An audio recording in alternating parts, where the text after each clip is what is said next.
ఇలా మేము మామిడికాయ పచ్చడి పెడుతున్నాము. ముక్కలు కొట్టుకొని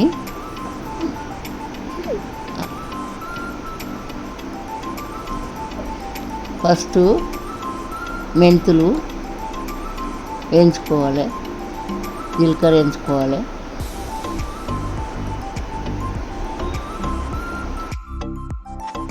అల్లం వెల్లిగడ్డ 2 కిలోలు రుబ్బి పెట్టుకోవాలి. 3 కిలోల నూనె కాగబెట్టి ఆవాలు, జీలకర్ర, కొన్ని మెంతులు వేసుకొని కాగబెట్టుకొని పక్కకు పెట్టుకోవాలి.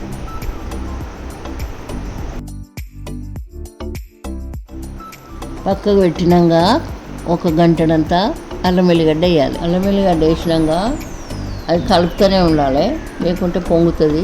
కలుపుతూనే ఉంటే పొంగది.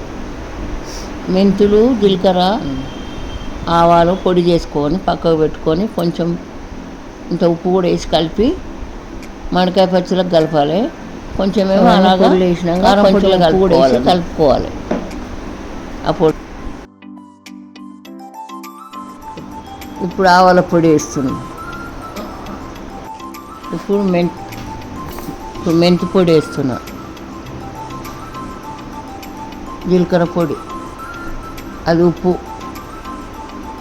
ఇప్పుడు ఉప్పు వేసి అవన్నీ ఒకసారి అన్నీ కలపాలి. పచ్చళ్ళకు ఉప్పులా ఆవపిండి వేసి కలుపుతున్నాం, మెంతిపిండి వేసి కలుపుతున్నాం.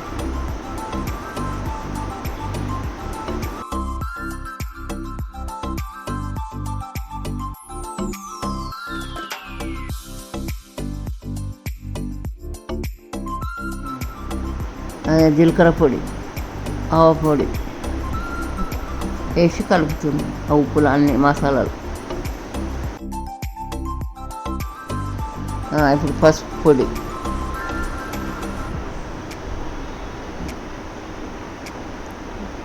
బాగా కలుపుతుంది. ఒక పిడికడన్ని ఎల్లిపాయలు కూడా వేయాలి. పొట్టొలుచుకొని ఎల్లిపాయలు వేసుకోవాలి, అందులో వేసి కలుపుకోవాలి. ఇప్పుడు 2 కిలోల కారం పొడి పోస్తున్నాం.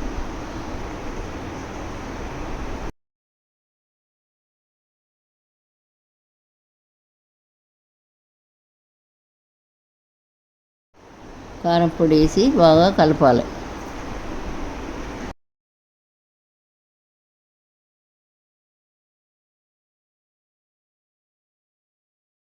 తర్వాత 2 కిలోల అల్లం ముద్ద కూడా అందులో వేసి కలిపేసుకోవాలి.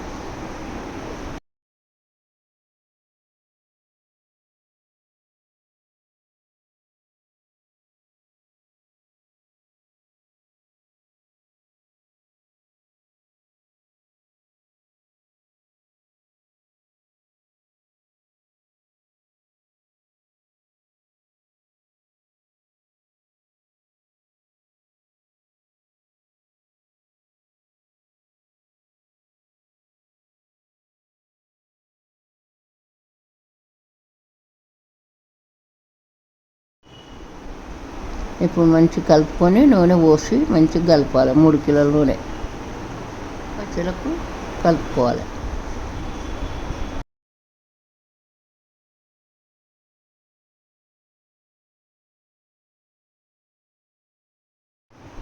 పచ్చళ్ళకు కొంచెం కొంచెం వేసుకొని కలుపుకోవాలి, అన్ని కలుపుకోవాలి.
50 కాయలకి ఇదంతా 2 కిలోల కారం, 3 కిలోల నూనె, పావు కిలో మెంతి పిండి, ఒక అర్ధపావు జీలకర్ర పిండి, అర్ధపావు మెంతులు, ఒక పావు కిలో ఎల్లిపాయలు, 2 కిలోల అల్లం వెల్లిగడ్డ అన్నీ వేసి కలిపేయాలి. ఇంకేం రెండో రోజు మంచి కలుపుకొని జాడీలకు ఎత్తి పెట్టుకోవాలి.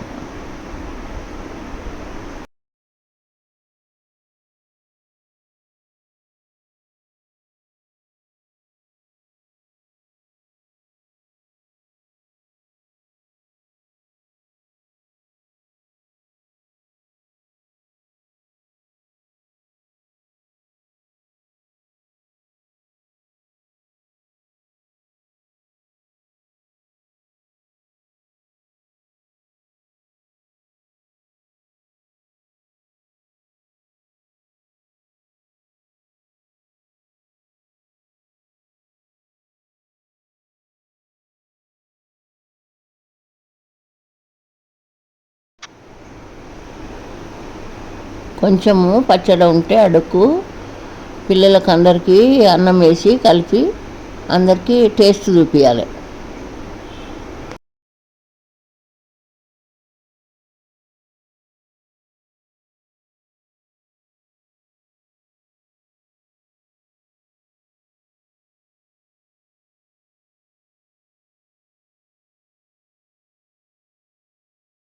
మీరు కూడా ఇట్లనే చేసుకొని టేస్ట్ చూసి మాకు చెప్పండి.